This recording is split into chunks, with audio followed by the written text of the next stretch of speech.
モーロンズのまさきです。皆さんこよりとは知ってますかね。こよりとは鼻をこちょこちょするティッシュで作ったものです。実際に作ってみましょう。はい、こよりを、はい、これがこよりです。見てください。はい、これ何日か前に開けたんですけど、あと何枚あるか分かんないんで、ちょっとこよりを作りながらくしゃみをしながら一回こちょこちょのくしゃみ出ます。それで1枚数えていきましょう。あと何枚あるか。変な顔になるけど、そういうの俺気にしないんでやっていきます。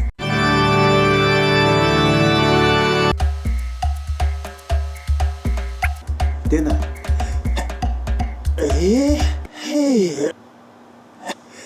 なんで。いや、これまずいぞ。これまだ1個目。よっしゃ、出た。1個汚いんでちょっと見せませんけど、よっしゃ、1枚目、2枚目、2枚目、2枚目。多分これ早送りするんだろう。はい、2枚目。